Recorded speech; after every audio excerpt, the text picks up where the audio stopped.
Putting aside our sorrow, we renewed our faith in the prophecy that other rings would be found, and see how our faith has been rewarded. The Covenant used to be the main threat, and it was a MacGuffin in the original Halo series because the real threat was the Forerunner legacy and the Flood itself. The Forerunners have been the source of so much mystery throughout the Halo franchise. It was something that was just fascinating to us. So far it's been a lot of stumbling into their belongings. You know, like we found Halos. And now we found something more. We found the Prometheans. There's a degree of animalistic fierceness that maybe you didn't see in previous games. Look out! The conditions and the context are what pit a hero and antagonist against each other. For this game, we're going to get to see a lot of complexity to their civilization. From their worldview, what they're doing has to make sense. Trying to figure out ways to tell that story without interfering with the shooting aspect of it has been a really challenging thing. We've gotten glimpses of this Forerunner presence that was kind of always there, open as to whether it would ever erupt. And it did. We're trying to really take game systems and manipulate them and give them emotional coloring and context. We wanted to create something that could stand alone and be an enemy that is just as challenging, just as engaging as the Covenant has been in the past for Halo. A lot of that initial discussion was around if you had this incredibly evolved race and they were well beyond humanity, the Covenant, what would that look like?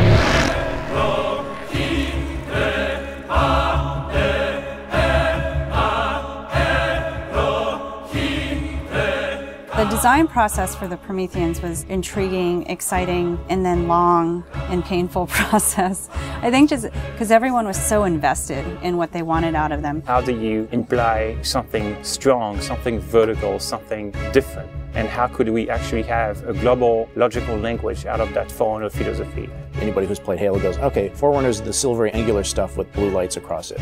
That's really the language kind of in a nutshell. For us it was important to break that, but still find kind of like a mathematical organization. We had to do a very clear separation of style, shapes, colors, right from the start. I think the Knight's been through almost like 15 plus iterations of geometry. This sheet is like very traditional way of doing brainstorming. You just do silhouettes and then we take it and iterate some more and more and more. We didn't want them to look like monsters because they're not monsters. We had a version that looked very demon-y. These things on his back, they would go together and they would like flare out when the player was being spotted. We didn't want the Prometheans to look like robots because they're not robots. A version that looked very thin and spindly. We would see one, it's like, you know, that one looks cool, but it really doesn't convey a commander of the battlefield. We had other stuff where they could clamp on and have these big, hulking, massive armors on top of them that would really change the variant look. For us, it was important to get it into something that people could relate to, which I think is always going to be a challenge when trying to take the Forerunner language and create a character. Making sure that his head stood out, that you could see it, that players had the ability to headshot it.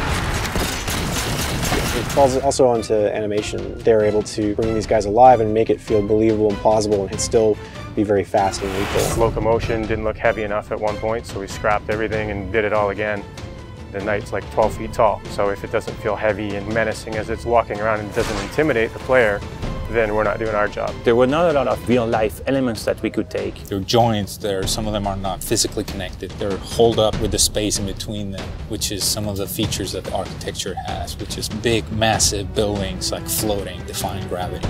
We wanted to keep some of that mystery and kind of the unknown in the characters as well. We even have the little micro driver arms in here, and then all the way to where we turn these layers off. We have the glowing skull. We thought it would be more of an impact if it's like a sarcophagus. It opens up and it's showing all this aggression.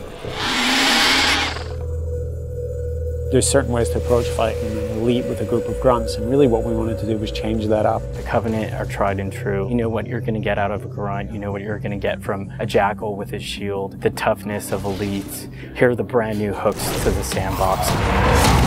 Prometheans are made up of the Knights, the Watchers, and the Crawlers. One of the big focuses for us in the design of the Forerunners was to have these different enemy classes that would be able to work together. Having this dissection so that when the player went into combat, he's sort of tactically evaluating which order to take guys out. They don't act independently of each other. You put any combination of them together, and the strategy you need to engage with them is really different. There are a variety of Knight classes.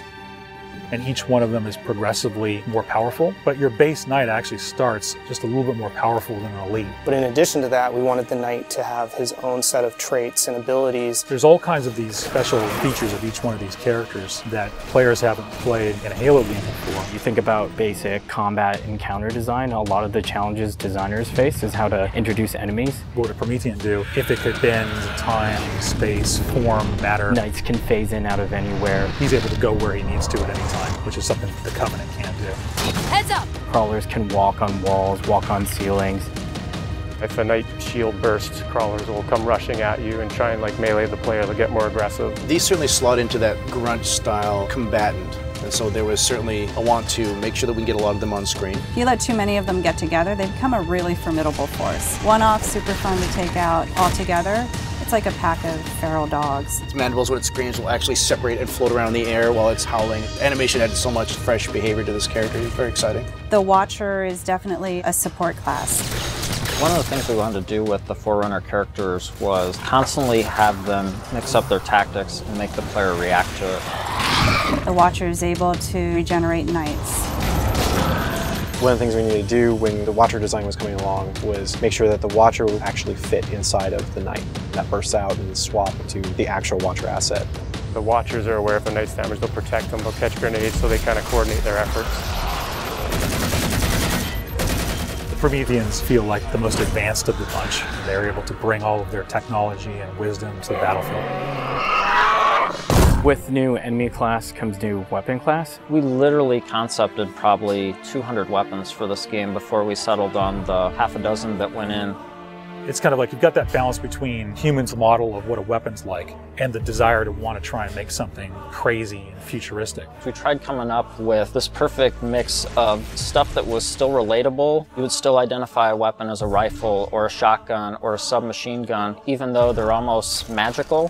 The Forerunner Scattershot was probably the first one where we really nailed the design on it. Everybody loves the hinge action shotgun, so we tried doing something like that so that the reload animation would be to cock it up and the front half would smash together. Every time you pick up a Forerunner weapon, it forms in your hand. So that sort of kicked off the component of having these guns form around the player. So there's that moment of like, oh, what is this gun? What does it do? And then when it comes into shape, it's kind of immediately identifiable. What makes the Forerunner weapons distinct is that usually they have dual purpose. So for instance, from the bolt pistol, you can charge it up and have something that's equivalent to almost like a shotgun blast. In the case of the light rifle, we actually experimented with doing dual firing modes. We tried to make it so that it was the best of both worlds with a BR and a DMR. It works like the battle rifle when you're not scoped, that has a little spread, has 3-shot burst, and it works like the DMR when you are scoped, so it's like a mini sniper rifle in a way. It actually changes to a different firing mode where the projectiles are stronger. One of the big things that we really focused on for them was making sure that the weapon doesn't just feel like a chunk of metal, but that it actually has glowing energy that's flowing through the gun, going down the barrel, so that everything is very full of life. The moment where all the Promethean effects really started to click the most was when we started showing the dissolve whenever you kill a knight. That was really when we started to feel, yes, this is something cool, this is something unique, and something that we haven't really seen before. This is an early prototype of the Knight D-Res. As the sphere expands, you see the particles are birthed, and everything in the red region you see will be the crack and the erode. When you shoot and kill the knight, the actual point on the body where you did the damage is where the dissolve starts. So if you shoot from his foot, he will D-Res from the point of his foot up. The end result, when we blow up a knight, they dissolve, proving that the technology works.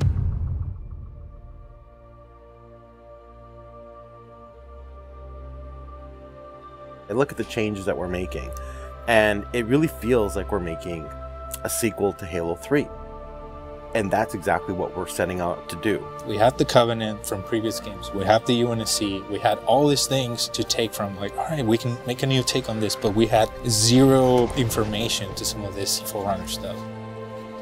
We're not just on a Halo, we're on a whole planet now.